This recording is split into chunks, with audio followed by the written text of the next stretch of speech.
Ladies, ever feel like you have to act tougher to prove you're enough? What if your feminine side?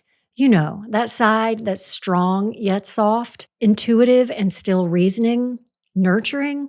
What if that side is actually your strength? Femininity isn't fragility, it's power. Hi, I'm Tracy Marshall. I'm a wife, mom, grandmother, former lawyer, and executive. And now I'm sharing practical wisdom for women who want to thrive. From mastering your career and building strong families to deepening your faith and living with grace. I'm here for what no one teaches you in school. Welcome to the Tracy Marshall Show, where today we're shattering the myth that power means masculinity, and we're embracing the beauty of being a woman. Here's the truth. Femininity is a God-given strength. It's not a flaw. Let's unpack why culture's got it wrong and how we can get it right. Society has sold us a lie. They've told us that strength means taking the same path as a man's. They want us to be the same. Same path, same career choices, same timeline, even the same suit. But that's not empowerment, that's erasure. That's erasing women. Let's make choices that work for us as women. Whether you want a career outside the home, whether you want to be a stay-at-home mom, or maybe you want a mixture of both. Remember that you can choose a timeline and a pace that works for you. Your career trajectory doesn't have to match a man's. Usually men believe in working harder in the early years so they can have more time for, golf or fishing later. We may take the opposite path, choosing to focus on our families in the early years and our career later on. Don't believe the lie that your worth lies in mimicking a man's career choices. And what's the result of this decade-long societal insistence that women conform to the same path and make the same choices as men? The result is record levels of anxiety and depression among women. In 2023, a Gallup poll showed that nearly 36% of women were experiencing anxiety and depression, nearly double the rate of men. Why? Well, I think it's because suppressing who we are to fit some masculine mold is downright soul-crushing. We're made to shine as women, not be a copy of men. The old mindset calls femininity weak and something to hide. But the new mindset? Femininity is beauty, power, it's resilience, something to celebrate. And it's not just lace and lipstick, although I love those too. It's leading with reason, softened by mercy. It's creating order from chaos, and it's nurturing. It's influencing with grace, not force. So what about you? Have you ever felt like you had to mute your feminine side in order to be taken seriously? Think about that for a minute, but we're going to go deeper first. So this idea of embracing your femininity isn't just some 2025 trend. It's actually rooted in eternity. God didn't make a mistake when he designed you as a woman. He designed you as a woman and gave you purpose. Proverbs 31 is the most famous passage in the Bible when it comes to describing a virtuous woman. And it describes a woman who's strong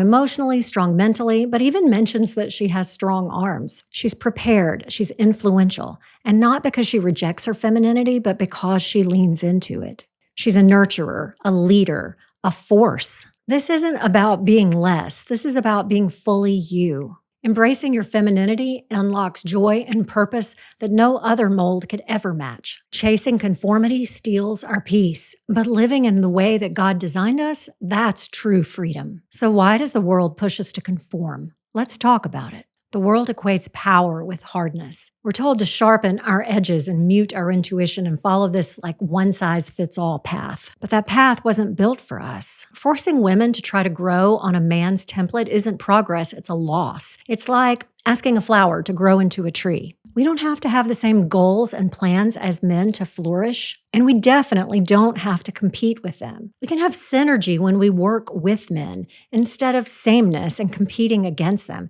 It's that synergy that lets us both thrive. When men and women bring their unique talents and strengths together, that's synergy, and the result is greater than the sum of the parts. Conformity erases feminine strengths. Synergy celebrates them. You don't have to play the world's game. Here's how to make the shift. Make choices that honor who you are as a woman. Your career choices or your choice not to have a career, your family, your timeline, your plan, make it your own. Maybe you focus on kids early on and ramp up work later. Maybe you find a way to blend them both from home. Know when to lead with grace, when to stand firm, when to go forward, and when it's time to pull back for a season. Let me tell you my story.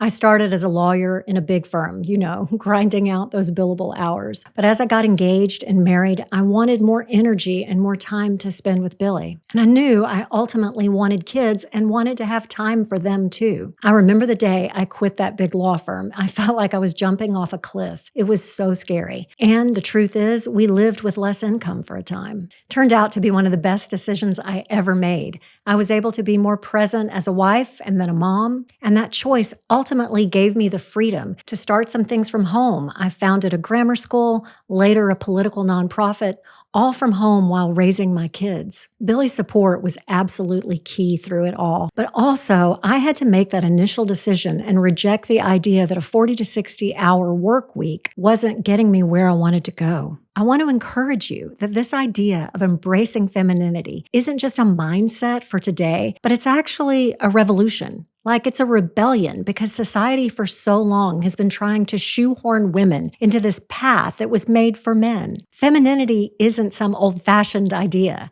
In our day and time, it's actually rebellious. Your feminine superpower lets you nurture, influence, be soft and strong. It's a stand against a world demanding sameness. Stand tall in who God made you to be. This week, embrace one aspect of your femininity. Maybe it's something big, like rethinking your career plans. Or maybe it's something smaller, like embracing your natural empathy and mercy as you reason. Try one of these things and watch it transform your life. You were born for this. Your femininity is your superpower. Well, that's it for today. Thanks for spending time with me. But before you go, be sure to like and subscribe and share this show with a friend. And drop a comment below. I'd love to know what you think of it and how you're living out your femininity. Let's spark a movement of women who live with grace and love and courage. Well, that's it. Thanks for hanging out with me. And remember, you can build the life you want and you can succeed. Be sure to like and subscribe for more videos like this.